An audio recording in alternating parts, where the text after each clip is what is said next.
여러분 안녕하십니까? 뉴스타트 1부 시작합니다. 미국과 수싸움을 벌이는 북한이 한국을 비난하고 나섰지만 우리 정부는 한반도 평화 구상을 이어가겠다는 뜻을 굽히지 않았습니다. 비핵화 대신 북핵 우선 중단을 앞세우는 분위기인데요. 한국이 협상 과정에서 배제될 수 있다는 우려에는 선을 그었습니다. 강민경 기자입니다.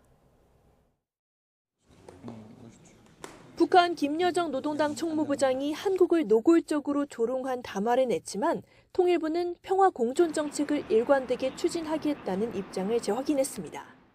한반도 평화 의지를 왜곡하지 말라는 말 정도만 덧붙였을 뿐 정부 차원에서 항의하거나 유감을 표명하진 않았습니다. 정동영 통일부 장관은 대신 북미 정상회담 성사 가능성을 둘러싼 기대를 가감없이 드러냈습니다. 트럼프 대통령 발 한반도에 크게 보면 지각 변동이 시작됐다 이렇게 볼 수도 있고. 하노이 노딜 뒤 고착화된 한반도 핵 문제를 해결할 첫 단추는 현실적으로는 북미 대화밖에 없다는 인식 아래 정부는 대화 여건을 조성하는 걸 최우선으로 두려는 듯한 분위기입니다. 북미 정상회담이 개최된다면 그걸 통해서 한반도 정세 그리고 한반도를 둘러싼 동북아 정세가 다시 좀 재정립되는 계기가 되지 않겠는가. 그런 만큼 당장의 비핵화보다는 단계적인 접근, 특히 우선 중단에 초점을 맞추는 기류도 읽힙니다. 질주하는 자동차를 멈춰 세워야 후진도 할 수 있지 않겠느냐는 건데 이 과정에서 북한이 사실상 핵 보유국의 위치로 올라설 수 있다는 점을 부정하진 않았습니다. 북한은 비핵화 회담은 안 한다. 군축 회담은 한다. 근데 여기 뒤에 뜻이 뭐가 담겨져 있느냐? 그런 군축 회담이라는 건 나도 핵 보유국으로 인정해줘. 이런 얘기인데. 통일부는 한국 패싱 우려는 우리의 힘을 스스로 줄일 뿐이라며 주변국과 소통해 한반도 평화체제 전환의 이득을 설명하는 등 역할을 찾아야 한다고 강조했습니다. 청와대 역시 북미 대화가 앞서가더라도 한미 간의 조율은 이어질 거라며 패싱 논란에 선을 그었습니다. YTN 강민경입니다. 하반기 한미 연합훈련인 을지 자유예방패 UFS 연습이 어제 조기에 종료됐습니다. UFS 연습은 지난 17일부터 시작돼 오는 27일까지 진행될 예정이었지만 트럼프 미국 대통령의 축소 지시에 따라 닷새로 크게 줄었습니다. 군 당국은 UFS와 연계된 한미 연합 야외 기동 훈련이 애초에 예정된 14건에서 7건으로 축소됐다며 다만 이 가운데 일부 훈련은 오는 28일까지 예정대로 진행한다고 밝혔습니다. 한미는 또 다음 달에 예정된 해군 해병대 연합훈련인 쌍용 훈련도 취소하기로 했습니다. 트럼프 미국 대통령이 연일 북미 대화 재개 가능성을 언급하면서 이재명 대통령의 페이스메이커론이 다시 주목됩니다. 다만 북미가 먼저 움직일 경우 우리의 역할이 제한될 수 있다는 우려도 있어 이를 어떻게 극복하는지가 관건이 될 걸로 보입니다. 한연희 기자의 보도입니다. 트럼프 미국 대통령이 북한 김정은 국무위원장과의 만남 가능성을 거듭 언급하고 있습니다. 사실관계는 더 확인해야 한다는 입장이지만 일단 정부는 정부의 불확실성과는 별개로 대화 기류 조성 국면 자체는 우리에게 나쁠 것이 없다고 판단하는 분위기입니다. 앞서 광복절 경축사에서 평화체제로의 전환을 강조하며 대화를 제안하고 서로에 대한 상호 위협 의사를 내려놓고 아주 오래된 전쟁을 끝내기 위한 당사자들 간의 논의를 시작합시다. 페이스메이커 역할을 강조해왔던 이재명 대통령도 SNS에 트럼프 대통령을 지원하겠다는 글을 올렸습니다.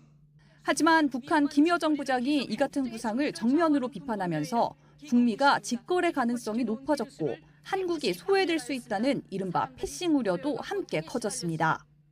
청와대는 한반도 평화 문제가 이미 국제화된 문제인 만큼 이른바 한국 패싱은 구조적으로 불가능하다는 입장입니다.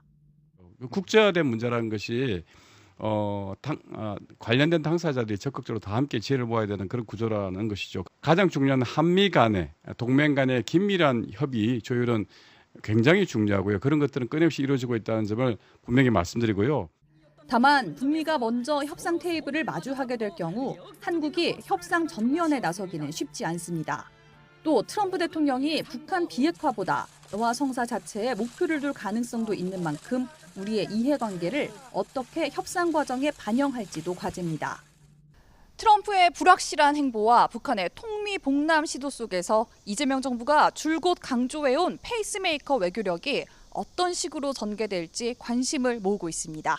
YTN 한현입니다. 국민의힘 정점식 원내대표는 이재명 대통령이 도널드 트럼프 미국 대통령의 한미 연합훈련 축소 결정에 경의를 표한다고 평가한 것을 두고 해괴하기 짝이 없는 대북 스토킹이라고 비판했습니다. 정 원내대표는 어제 원내대책회의에서 도대체 어느 나라 군 통수권자가 동맹과의 훈련 일정을 패싱당하고 나서 이처럼 환호작약할 수 있느냐고 말했습니다. 이어 이 대통령은 광복절 경축사에서 북한의 3대 평화공존 같은 제안을 했다며 햇볕 정책이나 한반도 정책 등 대통령마다 간판만 바꿔온 민주당의 대북 굴종 정책은 결국 대국민 사기극이었다고 주장했습니다. 더불어민주당은 국민의힘이 한미연합훈련 조정 등을 두고 한미동맹과 국민의 안전을 볼모로 삼아 안보 불안 장사를 벌이고 있다며 중단할 것을 촉구했습니다.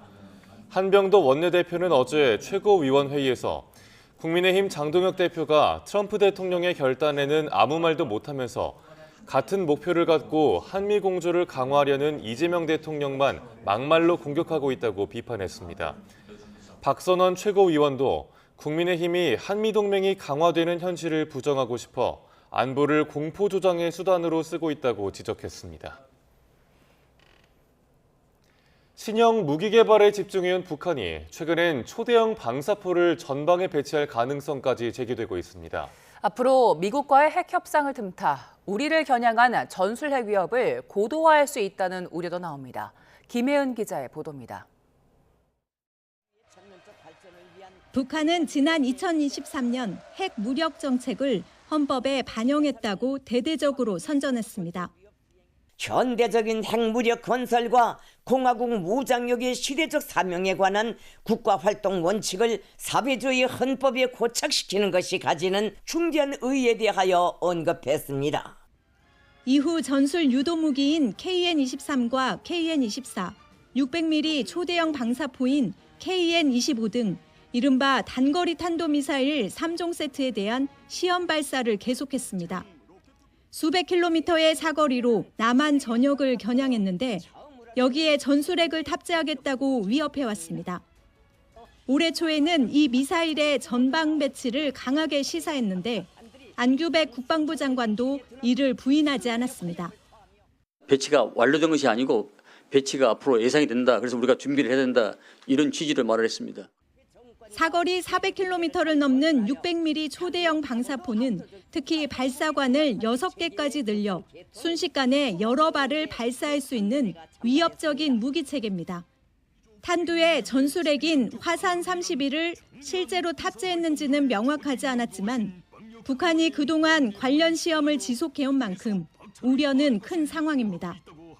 반면 미국 본토와 주일 미군 기지를 겨냥한 중장거리 전략핵 미사일의 경우 2024년 이후 시험 발사에 숨을 고르고 있는 점은 주목할 만합니다. 무기체계 개발뿐만 아니라 무력 시위의 성격 그리고 미국에 대한 메시지 성격도 있기 때문에 현재는 이제 NG 시험을 완성하더라도 지금 중거리급 이상의 대륙간 탄도미사일들을 당분간은 발사하지 않을 걸로 이제 전망이 되고 있습니다. 북한이 트럼프 행정부의 북핵 용인론 기류 속에 핵 군축 협상에 나설 경우 미국을 직접 겨냥한 중장거리 전략핵이 우선순위에 오를 가능성이 큽니다.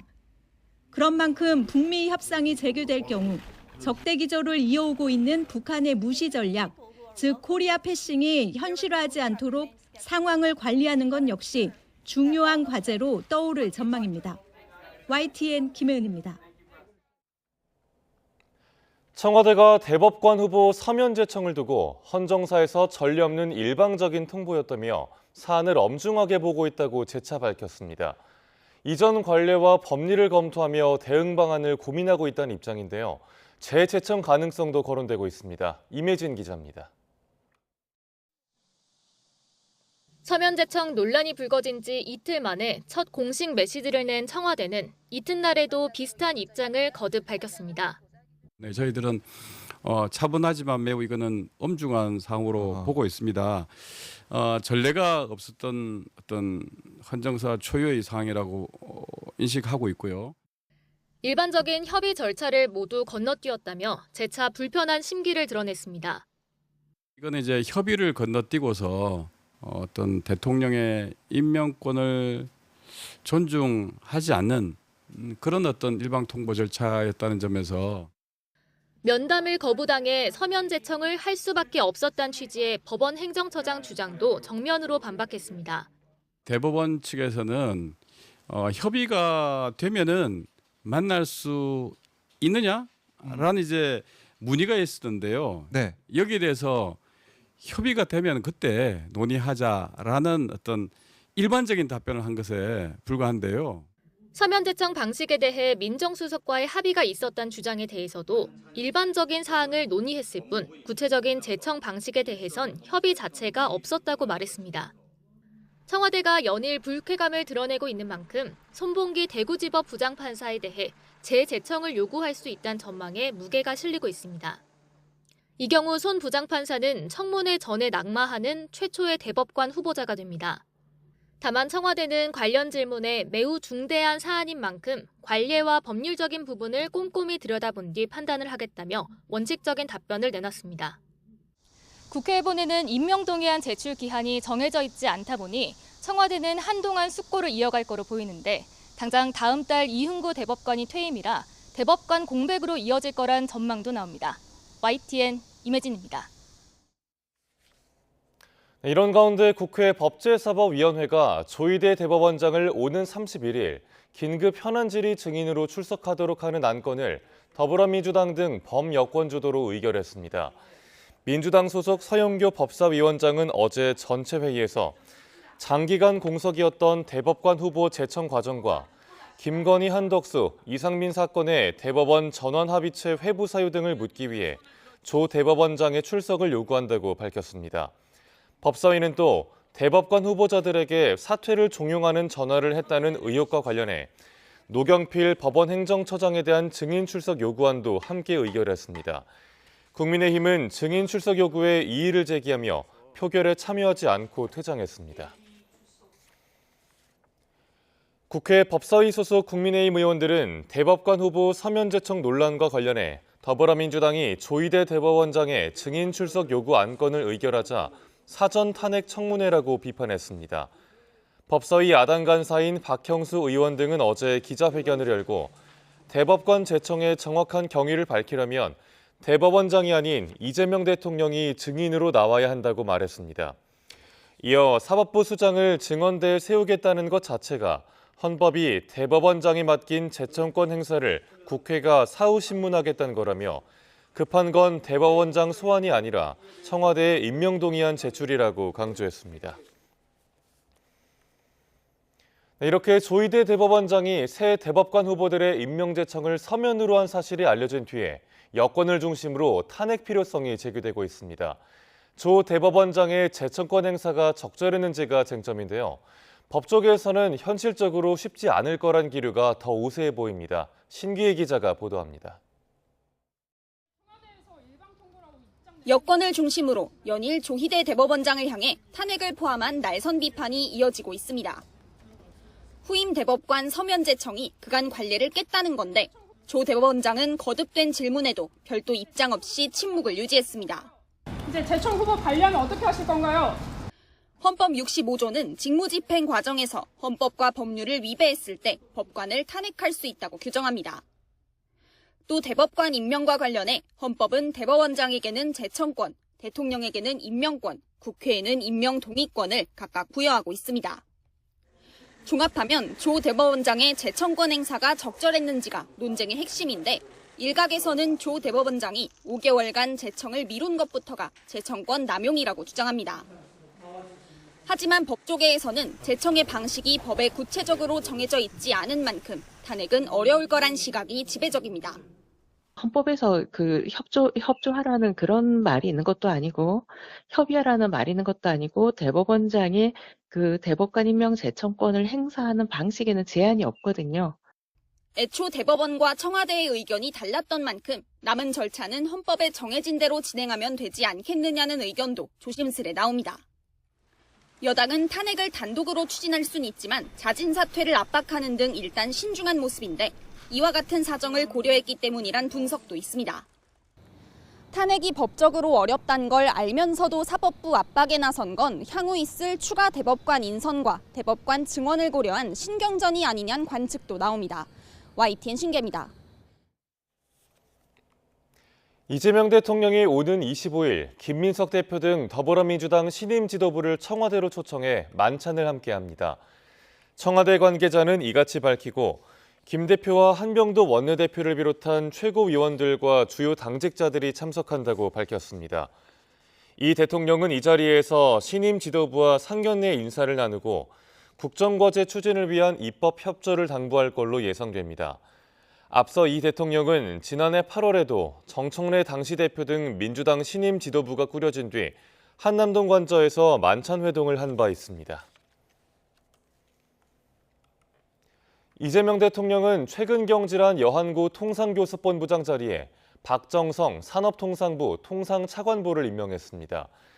청와대는 어제 박 본부장이 대미투자와 관세협상의 실무를 총괄해온 인물이라며 급박한 대미통상 현안 속에서 연속성을 유지하고 국익을 극대화할 적임자라고 발탁 배경을 설명했습니다. 앞서 여 전 본부장이 지난 15일 구체적인 사유는 알려지지 않았지만 직권 면직됐고 엿새 만에 후임 인사가 이뤄진 셈입니다.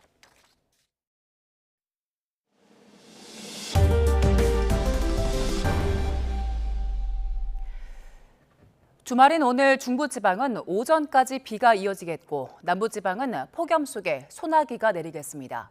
기상청은 북태평양 고기압 가장자리를 따라 비구름이 유입되면서 중부지방은 오전까지 비가 내리겠다고 밝혔습니다. 폭염특보가 내려진 남부지방은 낮 기온이 33도 안팎까지 오르겠고 밤사이 25도를 웃도는 열대야가 나타나겠습니다. 18호 태풍 사우델은 세력을 키우며 북상해 다음 주 중반 일본 오키나와 동남 동쪽 해상까지 진출하겠고 이후 진로는 북태평양 고기압의 세력 확장과 수축 여부에 따라 유동적일 걸로 보입니다. 요즘 늦여름 날씨가 무척 유동적인데요. 최대 변수는 북태평양 고기압입니다. 고기압이 확장할지 수축할지에 따라서 폭염 종료 시기와 태풍, 또 가을 장마의 향방까지 결정될 수 있기 때문입니다. 정희훈 기자의 보도입니다. 절기처설을 앞둔 늦여름. 한반도는 무더위와 비가 혼재된 불안정한 날씨가 이어지고 있습니다. 남부지방에는 폭염경보와 열대야주의보가 확대했고 중부지방은 비구름이 일시적으로 강하게 발달해 한때 호우특보가 내려졌습니다. 북태평양 고기압이 한반도로 다시 확장한 것이 원인입니다. 북태평양 고기압이 우리나라 쪽으로 확장하면서 당분간 전국적으로 더운 날씨가 이어지겠습니다.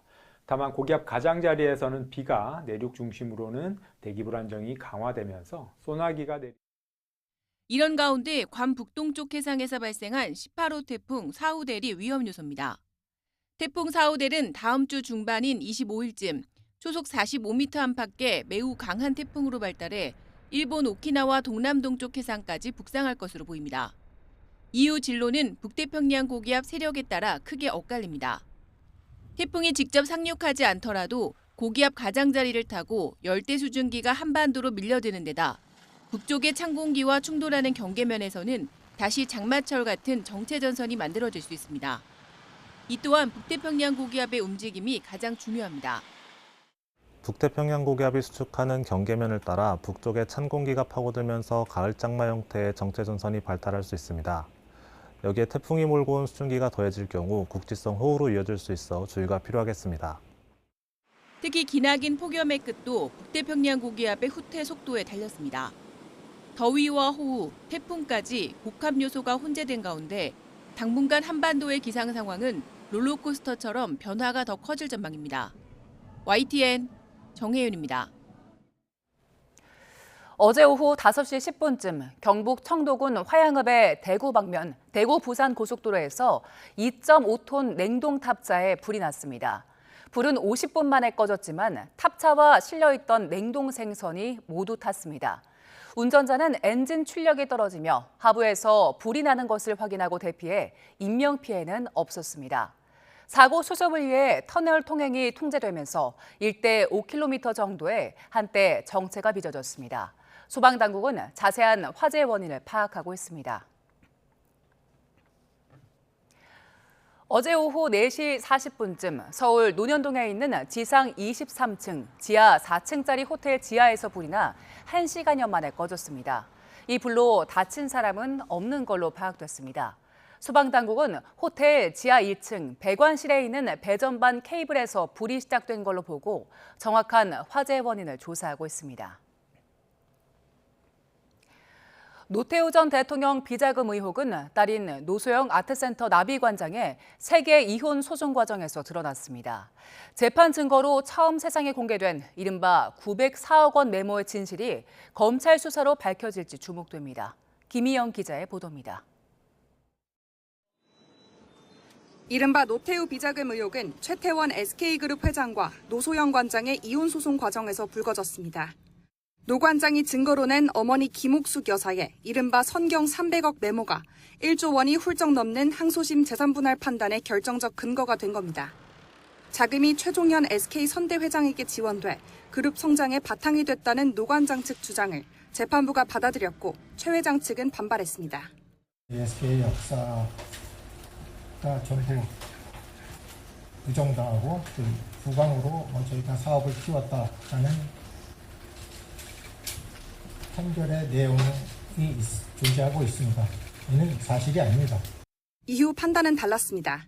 대법원은 불법 자금은 재산분할 대상이 될 수 없다고 사건을 돌려보냈고 파기환송심도 비자금 300억 원은 노 관장 기여분에서 제외했습니다. 문제는 이 메모에 과거 검찰의 60 비자금 수사에서 드러나지 않았던 904억 원의 자금 목록과 이를 받은 거로 의심되는 명단까지 적혀 있었던 겁니다. 비자금이라면 환수해야 한다는 목소리가 커졌고 노 전 대통령 일가는 검찰에 고발됐습니다. 그간 법조계에서는 비자금 환수가 쉽지 않을 거로 전망해왔습니다.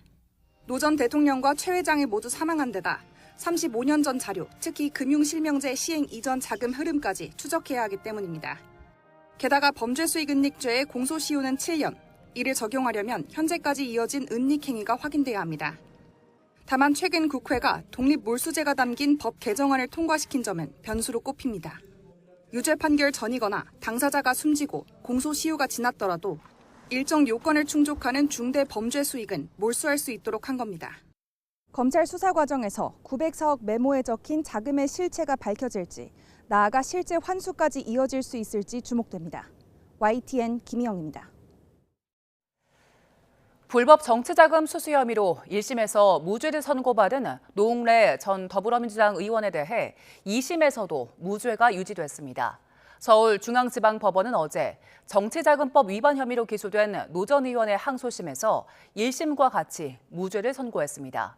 함께 기소된 사업가 박모 씨에게는 1심과 마찬가지로 징역 1년 5개월을 선고했는데 박 씨가 선고 공판에 출석하지 않아 보석을 취소했습니다. 정치자금법 위반 혐의로 기소된 노웅래 전 의원이 항소심에서도 무죄를 선고받자 이재명 대통령이 과거 당 대표로서 22대 총선 공천에서 배제한 데 대해 사죄의 말씀을 드린다고 밝혔습니다. 이 대통령은 자신의 SNS를 통해 당시 전체 선거를 위한다는 이유로 정치검찰의 폐악질에 편승해 읍참마속할 수밖에 없었다며 무죄 판결에 대한 축하와 함께 뒤늦게 사죄드린다고 밝혔습니다. 또 노 전 의원이 집요한 정치검찰의 먹이가 돼 부정부패 사범으로 몰려 기소됐다며 다시는 국가 권력의 악용으로 무고한 국민이 희생당하지 않는 나라를 만들겠다고 강조했습니다. 지난 지방선거를 앞두고 이재명 대통령과 교감 후 무소속으로 출마했다고 말해 허위사실 공표 혐의로 고발된 김관영 전 전북도지사가 경찰에 출석했습니다. 전북경찰청 반부패 경제범죄수사단은 어제 오후 김 전 지사를 피고발인 신분으로 불러 1시간 반 동안 조사했습니다. 진술을 마치고 나온 김 전 지사는 없는 사실을 얘기할 이유가 없고 대통령과 통화했다고 말한 적도 없다며 오히려 내가 피해자라며 혐의를 전면 부인했습니다. 민주당 복당 여부에 대한 질문에는 복당이 된다면 마당이라도 쓸겠다는 각오로 백의종군하겠다고 말했습니다. 20개월 된 딸을 방임해 영양결핍으로 숨지게 한 친모가 1심에서 중형을 선고받았습니다. 재판부는 친모에게 아이를 사할 고의가 없었다고 판단하면서 가정에 대한 공적 관여가 부족했다는 점을 꼬집었습니다. 보도에 김태원 기자입니다. 30대 친모 A씨는 20개월 된 딸을 제대로 먹이지 않아 숨지게 한 혐의 등으로 구속 기소됐습니다. 검찰은 A씨가 아이 상태를 충분히 알고도 내버려둔 채 놀이동산 등을 찾아다녔다면서 아동학대 살해 혐의를 적용하며 징역 30년을 구형했습니다. 아이가 죽어도 어쩔 수 없다고 생각했다는 건데 1심 법원 판단은 달랐습니다. 먼저 재판부는 A씨가 경계선 지능인데다 어릴 때 적절한 양육과 교육도 받지 못했다며 일반인과 같은 지능을 갖고 있다고 보기 어렵다고 전제했습니다. 그러면서 아이가 말랐으니 살을 찌워야 한다는 주변의 조언에 따라 A씨가 비싼 분유를 직접 사 먹인 행동 등에 주목했습니다. 또 어린이집에 보내기 위해 아이 몸 상태에 대해 관계자와 상의하거나 오리엔테이션에도 직접 참석한 점을 보더라도 계속 양육할 생각이 있었다고 판단했습니다. 결국 딸을 살해할 고의나 이유가 없다고 본 법원은 아동학대 치사 혐의를 적용해 1심에서 징역 12년을 선고했습니다. 앞서 YTN은 A씨가 아이들 생부의 도움을 전혀 받지 못했고 지자체나 정부의 실질적인 도움도 부족해 사실상 관리 사각지대에 놓여 있었다고 보도했습니다. 그런데 재판부 역시 정부와 지자체가 현금 등 물질적인 지원을 해주면서도 올바르게 집행됐는지를 관리 감독하지 못했고 아이들의 건강 상태 점검이나 최소한의 양육법에 대한 교육 등 공적 관여가 부족했다며 제도적 공백을 지적하기도 했습니다. 법원은 이어 굶주려 숨진 피해 아동의 고통이 얼마나 컸을지 가늠하기 어려울 정도라며 A씨의 죄가 매우 무겁다고 질타하면서도 홀로 두 딸을 키우는 어려운 상황을 짚으며 정상적인 양육을 위해 노력하는 과정에서 사망이 발생한 것으로 보인다고 덧붙였습니다. YTN 김태원입니다. 2년 전 태권도 관장이 4살 남자아이를 매트에 거꾸로 집어넣고 방치해 숨지게 했던 사건 기억하실 겁니다. 이 관장은 대법원에서 징역 30년이 확정돼 복역 중인데 당시에 범행을 방관했던 사범들에 대한 법적 책임 여부는 아직 결론이 나오지 않았습니다. 김철희 기자가 CCTV 영상을 입수해 이들의 범행을 되짚어봤습니다. 팔다리가 묶인 아이를 360도 마구 회전시키는가 하면 아이 머리를 때리고 날라차기로 위협까지 하는 태권도복 차림의 건장한 남성. 재작년 7월 태권도장 매트 안에 4살 도화군을 거꾸로 밀어넣어 숨지게 한 관장 최모 씨입니다. YTN이 입수한 태권도장 CCTV 영상에는 범행 당시 2달 동안의 모습이 고스란히 담겼습니다. 그런데 최 씨만큼 눈길을 끄는 인물, 바로 학대 현장을 바로 옆에서 목격한 태권도장 사범들이었습니다. 폭행당하는 아이를 보며 웃음을 터뜨리거나 최 씨가 매트에 밀어넣은 아이를 머리가 흔들릴 정도로 강하게 흔들기까지 했습니다. 태권도장 사범 3명 가운데 A씨는 도화군이 아닌 다른 아이를 학대한 혐의로 재판을 받고 있습니다. 사과 의향은 있으세요? 사과할 생각은 있으신가요? 형사처벌이 아닌 보호처분이 내려지는 아동보호 사건으로 송치됐던 다른 2 사범은 법원 결정으로 검찰 판단을 다시 받게 됐습니다. 도화의 7번째 생일을 홀로 보낸 어머니는 사과와 반성도 때가 있는 거라며 반드시 책임을 물어야 한다고 강조합니다. 처음에 인정을 하고 사과를 했더라면 지금 같은 상황은 안 왔을 수도 있어요. 사범들은. 이제는 책임들을 져야 되고. 재판부는 다음 달 또 다른 피해 아동 보호자를 증인으로 불러 A씨가 관장의 범행을 사전에 전했는지 등을 확인한다는 계획입니다. YTN 김철입니다. 장윤기 사건 등을 계기로 경찰의 신변보호제도에 허점이 있는 게 아니냐는 우려가 커지는 가운데 실제 신변보호 중 발생한 살인과 살인미수 사건이 증가하고 있는 걸로 나타났습니다. 국민의힘 강명구 의원실이 경찰청으로부터 확보한 자료를 보면 신변보호 기간 중 발생한 살인과 살인미수 범행은 지난 2023년엔 4건에 그쳤지만 2024년엔 6건, 지난해는 9건으로 꾸준히 증가했습니다. 또 지난해 경찰에 접수된 신변보호 건수는 모두 3만 5,100여 건이었는데 33%에 해당하는 11,800여 건의 재신고가 경찰에 접수됐던 걸로 파악됐습니다. 경제 소식 알아보겠습니다. 주요 금융기관의 지방 이전이 거론되면서 금융권이 반발하고 나섰습니다. 금융기관 노조에서는 항의 시위와 탄원서 서명이 이어졌고 금융산업노조는 파업을 예고했습니다. 윤태인 기자의 보도입니다. 붉은 머리띠를 메고 피켓을 든 사람들이 도로 위를 행진합니다. NH농협노조가 본사 지방 이전에 반대하며 청와대 앞으로 가도 행진을 이어간 겁니다. 정부가 중앙부처와 공공기관 지방 이전을 추진하는 가운데 노조는 본사 이전이 근거도 없이 졸속 추진되고 있다고 규탄했습니다. 농협은 법률상 공공기관이 아니며 공공기관 지방 이전 대상 기관에 처음부터 해당되지 않는 민간 기관임에도 정부는 어떤 절차나 협의 없이 멋대로 농협을 쟁점 기관으로 분류해 불안을 키우고 있다. 국책은행과 주요 금융기관도 지방 이전이 거론되고 있는데 예금자 보호와 금융 안정 등을 위해 설립된 예금보험공사도 이사회에서 지방 이전 문제가 제기되는 등 반발이 나왔습니다. 예금보험공사 노조는 업무 대상자인 금융회사의 본점이 대다수 서울에 있어서 본사가 지방으로 이전한다면 업무에 비효율성이 생긴다고 설명했습니다. 또 연구 용역 결과를 봐도 지방 이전이 지역 균형 발전에 도움되지 않는다고 주장했습니다. 지방 재정에 기여할 수 있는 근본적인 한계가 있다. 왜냐하면 비과세법인이기 때문에 그렇고요. 법인세법상 과세 대상이 아니라는 말씀을 드리는 겁니다. 금융당국 직원들도 반발하고 있습니다. 금융감독원 노조는 금융감독 현장과의 물리적 단절은 금융소비자 피해로 이어진다며 지방 이전에 반대하는 성명을 냈습니다. 또 직원 2,400명을 상대로 지방 이전 반대 탄원서 서명을 받은 결과 1,700명가량이 서명했다고 말했습니다. 본원 말고 지원에 계신 분들에 대해서도 서명을 받았는데 이제 지원에 계신 분들도 거주지가 지역임에도 불구하고 의견 주신 거라서 이건 되게 좀 유의미한 결과라고 생각하고 있습니다. 오는 24일 예보와 금감원 노조는 청와대 앞에서 지방 이전에 반대하는 기자회견을 열 계획입니다. 금융권의 반발이 집단행동으로 번지는 가운데 금융산업노조는 지방 이전 발표가 강행될 경우 오는 28일 결의대회를 열고 다음 달 4일 총파업에 돌입한다는 계획입니다. YTN 윤태인입니다. 산업통상부는 오늘부터 새로 적용하는 9차 석유 최고 가격을 지난번 8차 최고 가격과 똑같이 유지하기로 했습니다. 산업부는 오늘 0시부터 4주간 적용되는 석유 최고 가격은 이전과 같은 리터당 휘발유 값은 1,784원으로 경유는 1,773원, 등유는 1,380원으로 정했다고 밝혔습니다.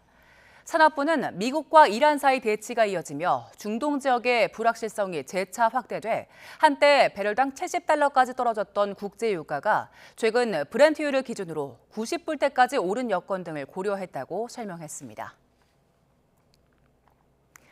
한성숙 국무총리가 2022년부터 이어진 착공 물량 감소로 인한 공급 부족이 지금부터라도 해결되도록 가능한 모든 수단과 역량을 활용해서 신속히 주택을 공급하는 데 집중하겠다고 했습니다. 한 총리는 어제 서울구청장들과 간담회를 열고 정부는 국민의 주거 안정을 위해서 주택 신속 공급 대책을 신속하게 시행하겠다는 강한 의지를 가지고 있다며 이같이 말했습니다. 이어 공급 사업이 속도감 있고 원활하게 진행되려면 구청장의 관심과 지원이 중요하다며 정부와 지자체 간 긴밀한 협력을 촉구했습니다. 몸속 깊숙이 있어서 방사선 등으로 치료가 어려웠던 일부 암을 효과적으로 치료해 오던 게 바로 중입자 치료기인데요. 소수 암에 대해서만 치료를 진행해 왔는데 두경부암과 육종 등으로 치료 범위가 확대될 예정입니다. 김주영 기자의 보도입니다. 무거운 원소의 원자를 이용해 암을 치료하는 중입자 치료는 일부 암 환자들에게 마지막 희망처럼 여겨져 왔습니다. 기존 화학요법이나 방사선요법과 달리 주변 조직에 영향을 최대한 주지 않고 문제가 된 암세포를 직접 공격하는 방식이기 때문입니다. 기존 방사선 치료로 치료를 잘 할 수는 있었으나 부작용의 위험이 컸던 경우 중입자를 통해서 이제 좋은 치료 효과도 누리면서 이제 부작용을 최소화할 수 있는. 다른 장기 뒤에 숨어 있거나 복잡한 조직 주변에 있어 수술도 방사선 치료도 어려운 환자들에게 많이 쓰였던 이유입니다. 다만 재작년 처음 도입된 우리나라의 경우 전립선 암으로 시작해 췌장암, 간암, 폐암만을 대상으로 했습니다. 중입자를 환자 치료에 가장 먼저 쓰기 시작한 일본에서 부인암이나 뇌종양까지 다양한 암종을 대상으로 하는 것과 차이났던 부분입니다. 이에 우리도 그 치료 범위를 넓히기로 했습니다. 머리와 목 부위에 생기는 두경부암, 뼈나 근육에 생기는 육종, 재발성 직장암이 대상입니다. 일본에서는 연구 결과 각각 5년 또는 3년 생존율이 70%를 넘기는 것으로 나타나기도 했습니다. 저희가 실제로 치료를 해봤을 때는 대부분 환자분들의 치료 효과는 좋은 것으로 보고 있습니다. 여기에 중입자 치료기를 쓰는 병원도 내년부터 서울대병원을 시작으로 더 확대될 계획이어서 환자들의 기대감도 커지고 있습니다. 전문가들은 이론상 어떤 고형암에도 중입자 치료가 가능한 만큼 향후 치료 범위는 더욱 넓어질 것으로 전망했습니다. YTN 김주영입니다. 현대차그룹의 최상위 브랜드 제네시스가 차세대 전기 SUV GV90 시리즈를 공개했습니다. 미래 럭셔리를 강조했는데요. 김대근 기자가 보도합니다. 차량 문이 앞뒤로 활짝 열리고 멈춰선 차 안에선 사람들이 마주보고 앉아 대화를 나눕니다. 현대차그룹의 최상위 브랜드 제네시스가 새롭게 내놓은 GV90 시리즈입니다. 제네시스는 현지 시간 19일 미국 샌프란시스코에서 차세대 전기 SUV GV90 네오룬과 GV90을 공개했습니다. 럭셔리와 기술력을 내세웠습니다. What we are about to unveil is not simply a new vehicle, but a new chapter for Genesis, a new vision for luxury mobility. 전체 길이 5m 20cm, 앞바퀴와 뒷바퀴 중심 간 거리도 3m가 넘습니다. 또 현대차그룹 전기차 가운데 가장 큰 용량인 123.5kWh의 고전압 배터리를 적용했습니다. 특히 GV90 네오루는 앞뒤문을 양쪽으로 활짝 열 수 있고 문 사이 기둥도 없앴습니다. 정차 시에는 앞좌석을 180도 돌려 차량을 응접실처럼 이용할 수도 있습니다. 전체적인 디자인은 달 항아리에서 따와 곡선과 여백을 강조했습니다. 미국 진출 10년 만에 누적 판매 45만 대를 돌파한 제네시스는 GV90 시리즈를 비롯한 신규 라인업을 통해 글로벌 럭셔리 브랜드로서 입지를 공고히 하겠다는 계획입니다. YTN 김대근입니다.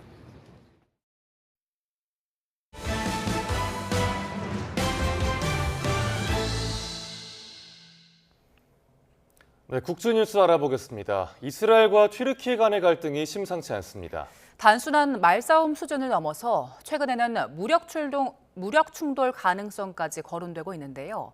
다음 달 총선을 앞둔 네타냐후 이스라엘 총리가 일부러 상황을 키우고 있다는 지적이 많습니다. 김선중 기자의 보도입니다. 이스라엘군은 지난 18일 시리아 북서부의 공군 기지를 폭격했습니다. 이스라엘군이 시리아를 공습한 건 지난 3월 이후 거의 반년 만입니다. 그런데 공격 이유가 좀 가관입니다. 시리아를 지원하는 튀르키예가 이곳에 군대를 주둔시키려 해 미리 공격했다고 주장했습니다. The most important thing, and I put it right on the table, he threatens to destroy my country, the one and only Jewish state. 시리아와 튀르키예는 터무니없는 궤변이라고 발끈했습니다. 그러면서 다음 달 선거를 앞둔 네타냐후 이스라엘 총리가 일부러 gal등을 키우고 있다고 비판했습니다. İsrail'in Suriye'nin egemenliğini ve toprak bütünlüğünü hedef alan saldırıları ülkenin istikrarına yönelik en ciddi tehditlerden biridir. 전문가들도 궁지에 몰린 네타냐후가 너무 위험한 도박을 하고 있다고 지적합니다. 당장 군사력만 놓고 봐도 튀르키예는 이란보다도 한 수 위라는 평가를 받습니다. 이란과 달리 이스라엘과 가까워 언제든 지상전도 가능합니다. Turkey has a very fast expanding defense industry capacity and also a major geopolitical player in multiple theaters. 물론 두 나라 모두 미국의 우방이라는 점에서 전면전을 벌일 가능성은 거의 없습니다. 하지만 최근 극도로 나빠진 관계를 고려하면 제한적인 수준의 무력 충돌 우려는 여전합니다. 특히 두 나라 모두 중동 패권을 노리는 데다 국내적으로 지지율까지 크게 하락하면서 긴장 상황이 딱히 나쁠 게 없다는 분석도 많습니다. YTN 김선중입니다. 이런 가운데 튀르키예 정부가 이스라엘의 베냐민 네타냐후 총리에게 집단 학살 혐의를 적용해 체포영장을 발부했다고 현지 시간 21일 밝혔습니다. 아큰 귤레크 튀르키예 법무장관은 SNS 성명을 통해 지난달 14일 네타냐후 총리와 아페크 모스코비치 등 2명에 대해 이스탄불 법원이 체포영장을 발부했다고 공개했습니다.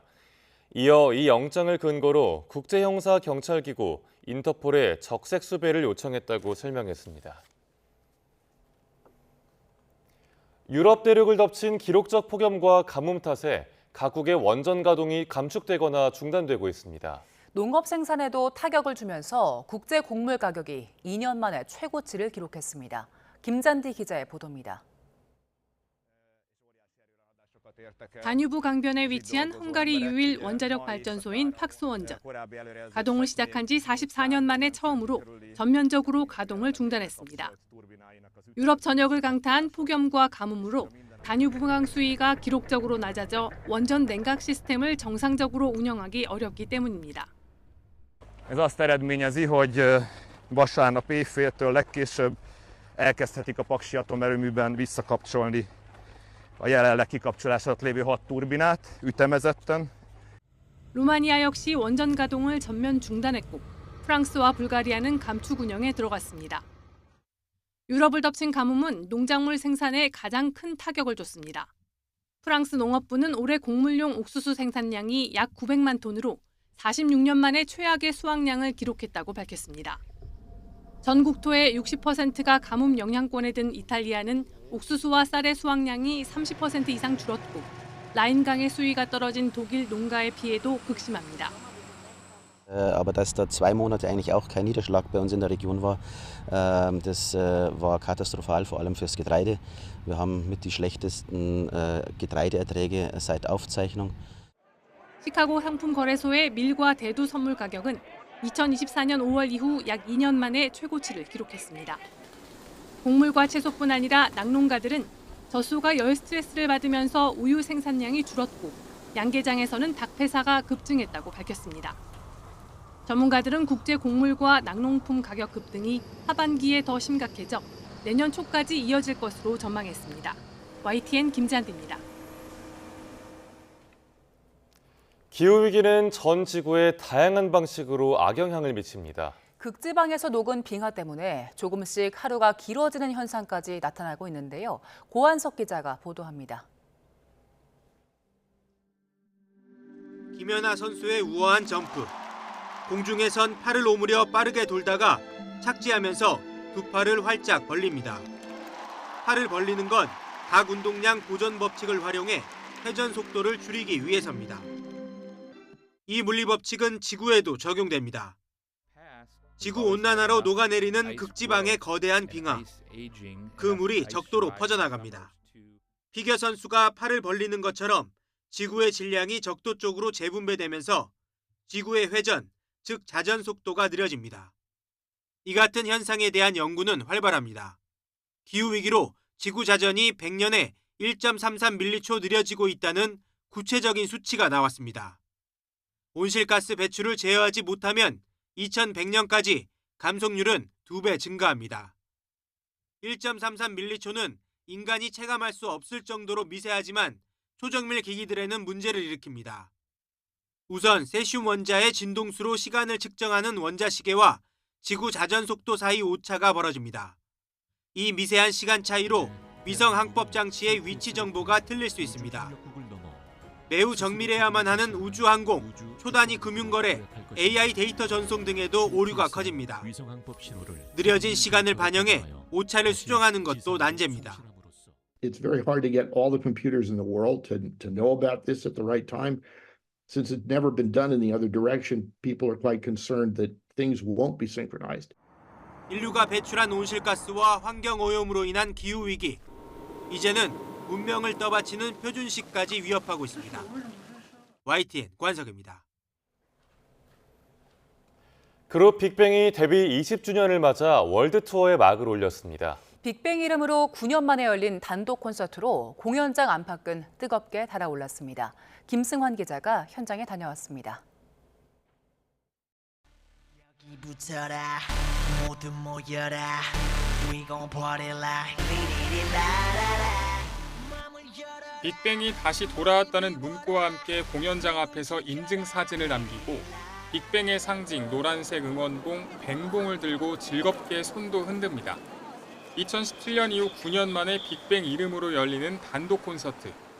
긴 기다림 끝에 터져나온 흥은 노래와 춤으로 이어집니다. 빅뱅 20주년 화이팅입니다. 근데 9년이 지났는데도 너무 변함이 없어가지고 진짜 너무 감동이고요. 감동이고 행복하고. 왜 빅뱅이랑 빅뱅 노래가 좋으세요?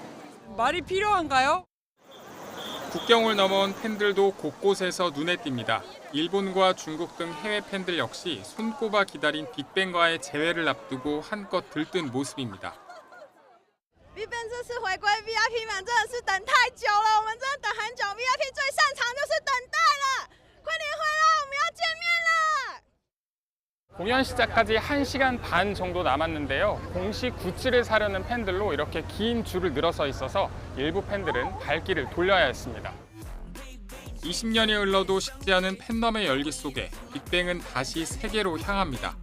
이번 고향 공연을 시작으로 내년 2월까지 전 세계 19개 도시에서 33차례 무대에 오릅니다. YTN 김승환입니다. 크리스토퍼 놀런 감독의 영화 오디세이가 개봉 17일 차인 어제 관객 600만 명을 돌파했습니다. 올해 가장 빠르게 600만 명을 넘어선 스파이더맨 브랜드 뉴 데이보다 나흘 늦은 기록입니다. 이로써 오디세이는 약 595만 명을 동원한 연상호 감독의 영화 군체를 제치고 올해 흥행작 3위에 올랐습니다.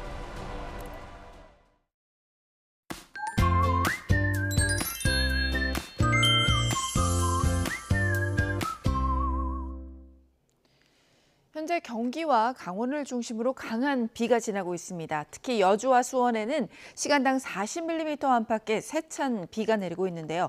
오전까지 중부를 중심으로 돌풍과 벼락을 동반한 강한 비가 내리겠습니다.